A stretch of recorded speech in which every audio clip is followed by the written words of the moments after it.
Assalamualaikum warahmatullahi wabarakatuh. Halo semuanya, apa kabar? Alhamdulillah sehat walafiat, tentu dalam lindungan Allah Subhanahu wa taala. Terima kasih sudah berkunjung di channel ini dan bersama saya Ibu Dia Astuti tentunya. Hari ini kita akan membahas tentang sistem pembelajaran di perguruan tinggi.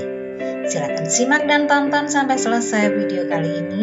Terima kasih untuk dukungannya, sudah like, share, subscribe, dan bunyikan lonceng. Mari kita mulai pembahasan hari ini. Kalian semuanya yang saat ini tengah duduk di bangku SLTA, SMA ataupun SMK di bangku kelas 12, saya yakin setelah lulus nanti kalian ada banyak pilihan dan salah satu di antaranya adalah kalian akan melanjutkan jenjang pendidikan ke jenjang yang lebih tinggi, yaitu ke perguruan tinggi. Namun sebelum kalian melangkah ke sana, mari kita kenali terlebih dahulu bagaimana sistem pembelajaran di perguruan tinggi. Kita mulai pembahasan ini dengan istilah universitas. Nah, tentu kalian semuanya juga sudah paham bahwa secara umum kita bisa katakan bahwa universitas sebagai salah satu bentuk dari lembaga perguruan tinggi yang terdiri dari beberapa fakultas. Kenapa saya katakan sebagai salah satu bentuk di sini? Karena sebenarnya selain universitas, ada lagi bentuk-bentuk lain dari perguruan tinggi seperti misalnya akademi, institut, dan sekolah tinggi. Nah, sebagai sebuah lembaga, tentu saja universitas ini memiliki struktur kepemimpinan. Kalau selama ini kalian mengetahui bahwa yang menjadi pemimpin tertinggi di sekolah adalah kepala sekolah, maka di universitas ini pemimpin tertingginya adalah seorang rektor. Nah, setelah kita memahami tentang universitas, kita lanjut. Di dalam sebuah universitas ada beberapa fakultas-fakultas di dalamnya. Fakultas ini dapat diartikan sebagai sekumpulan program studi, kita singkat dengan prodi, yang memiliki landasan disiplin ilmu yang sama. Misalnya, fakultas teknik. Di dalamnya terdapat beberapa prodi, misalnya prodi teknik mesin, prodi teknik otomotif, prodi teknik sipil, dan lain sebagainya. Kemudian, kepemimpinan di dalam fakultas ini, kalau di universitas disebut rektor, maka di fakultas pimpinannya disebut dengan dekan. Dan pada prodi juga memiliki struktur tersendiri, di mana pimpinannya berada di tangan seorang ketua prodi yang biasanya juga dibantu oleh beberapa wakil, seorang sekretaris, seorang bendara, dan beberapa jabatan lainnya. Nah, ini adalah istilah-istilah yang perlu kita kenali terlebih dahulu sebelum kita melangkah menuju ke universitas. Selanjutnya, bagaimanakah dengan sistem perkuliahan di universitas itu? Buat kalian yang mau masuk menjadi mahasiswa baru ya, tentu hal ini akan menjadi hal yang baru pula bagi kalian. Bagaimana sih sistem perkuliahan di kampus atau di universitas itu? Tentu saja ada perbedaan pada sistem pembelajaran di sekolah dengan di perguruan tinggi atau universitas ini. Nah, buat kalian yang nantinya akan menjadi mahasiswa baru ya, di awal kalian memasuki dunia kampus, pastilah ini akan menjadi atau memberikan kesan tersendiri buat kalian ya. Selain memiliki kultur dan sistem pendidikan yang berbeda dengan lingkungan SLTA tentunya, dunia kampus ini juga akan memberikan kalian nuansa yang baru. Kalian akan bertemu dengan tempat baru, teman baru, dan juga pengalaman-pengalaman baru. Bagi mahasiswa baru yang sudah memang benar-benar mantap ya untuk menghadapi perubahan ini, banyak sekali kita temui, namun tidak sedikit juga yang masih berdebar-debar untuk menghadapinya ya.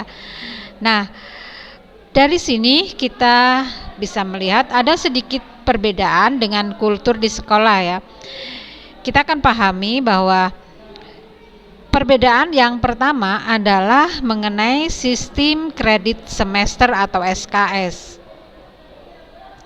Nah, untuk sistem ini mungkin masih asing buat kalian yang pada jenjang sebelumnya di tingkat SLTA belum kita dapatkan ya, di mana sistem ini memungkinkan bagi para mahasiswa untuk memilih mata kuliah yang ingin diambil atau dipelajari dalam kurun waktu 1 semester. Tentunya dengan beberapa persyaratan-persyaratan yang harus dipenuhi. Ada mata kuliah yang tercantum dalam semester genap, ada juga yang tercantum di semester ganjil. Sebagai contoh misalnya, pada semester 2, seorang mahasiswa memilih tidak mengambil mata kuliah grammar atau bahasa Inggris misalnya, karena satu dan lain hal. Nah, karena mata kuliah tersebut tercantum pada semester 2 atau semester genap, maka ia dapat mengambil mata kuliah tersebut pada semester 4, 6, atau 8. Jadi pada semester genap. Nah, ini tentang SKS. Selain itu, dengan sistem SKS ini juga akan memungkinkan para mahasiswa untuk mengambil kembali beberapa mata kuliah yang pada semester sebelumnya ia mendapatkan nilai yang tidak memuaskan misalnya. Ya. Misalnya seorang mahasiswa mendapat nilai D untuk mata kuliah tertentu. Kemudian ia akan dapat meretake atau mengambil ulang mata kuliah tersebut pada semester selanjutnya. Pada semester di mana ia mengambil materi atau mata kuliah ini pada semester ganjil atau pada semester genap. Apabila diambilnya pada semester ganjil, maka nanti kita akan ambil juga di semester ganjil berikutnya. Demikian juga bila mengambilnya pada semester genap, maka kita bisa mengambilnya di semester genap berikutnya. Tentunya hal ini dilakukan dengan harapan nilai yang diraih nanti akan jauh lebih baik. Nah, begitu ya.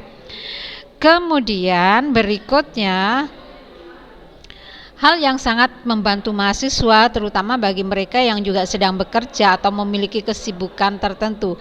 Hal ini akan sangat membantu para mahasiswa. Walaupun sebenarnya ini juga memiliki potensi yang justru dapat membuat mahasiswa kesulitan dalam menyelesaikan waktu studinya.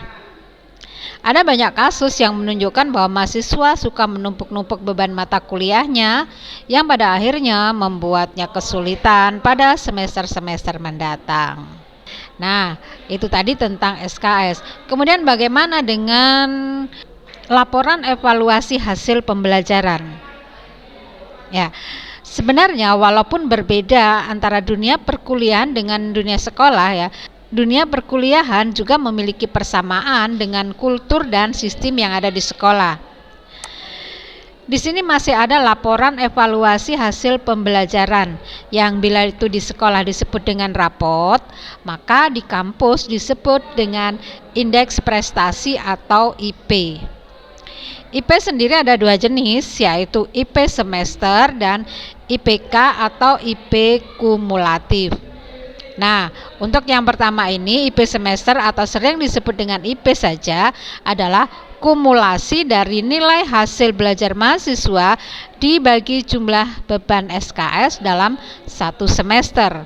Sedangkan untuk yang IPK, indeks prestasi kumulatif, adalah kumulasi dari hasil belajar mahasiswa yang perhitungannya berdasarkan pada semua beban SKS yang telah ditempuh oleh mahasiswa. Nah, ini adalah 2 hal contoh kecil dari perbedaan yang ada dalam dunia kampus dengan dunia SLTA atau masa sekolah ya. Mahasiswa sudah dianggap dewasa sehingga diharapkan mereka akan mampu untuk lebih bertanggung jawab dalam mengelola perkuliahannya sendiri tentu. Biasanya dalam hal ini pihak kampus akan menyediakan seorang dosen pengampu atau pendamping akademik bagi mahasiswa. Nah, dosen inilah yang nantinya akan mendampingi mahasiswa sampai ia menyelesaikan perkuliahannya. Untuk apa sih fungsi dosen ini? Fungsi dosen pendamping ini adalah sebagai pendamping bagi mahasiswa dalam mengelola rencana kredit semesternya. Nah, dalam hal ini, dosen pendamping juga akan menyetujui atau menolak rencana dari mahasiswa dalam hal memilih beban SKS-nya. Nah, itulah sedikit tentang perbedaan kultur di sekolah dan di kampus. Semoga bermanfaat informasi kali ini dan terima kasih untuk semuanya. Sampai jumpa, salam sehat. Wassalamualaikum warahmatullahi wabarakatuh.